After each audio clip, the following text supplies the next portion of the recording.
The WTO is a member-driven organization, but it is also the responsibility of the members to drive the organization. Only a bold and comprehensive reform agenda can restore the central role of the WTO. Market orientation is like a beauty contest. It's a bit of a gorilla in the room, isn't it?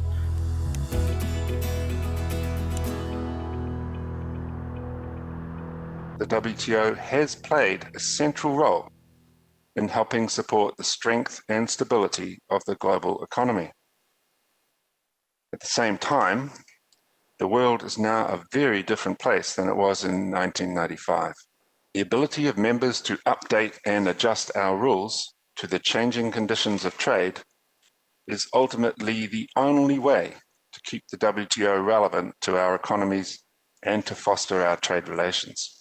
The world economy has changed a lot over the past 25 years, and the WTO has failed to evolve with it. Only a bold and comprehensive reform agenda can restore the central role of the WTO. There are many, many extremely important problems to be solved. We have fisheries subsidies negotiations.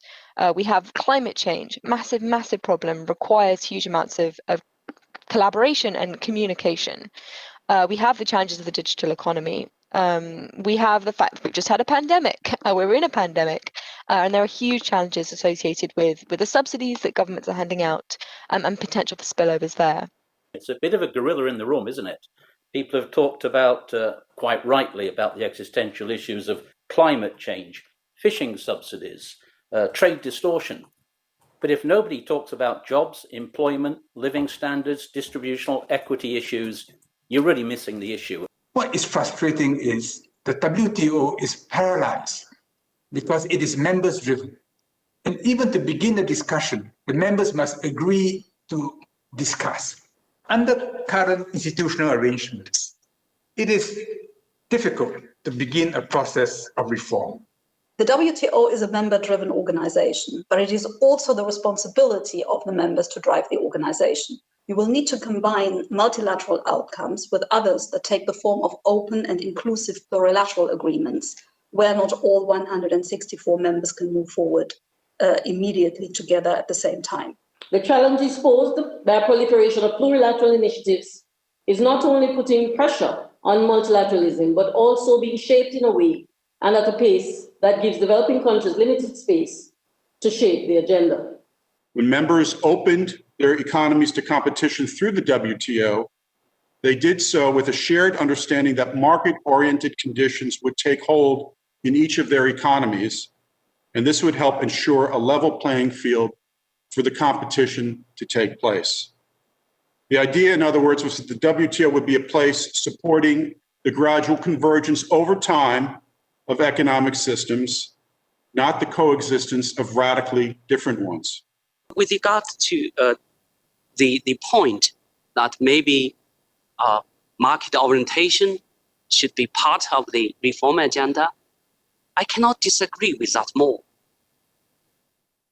Market orientation is like a beauty contest, which has not much to do with the WTO parameters.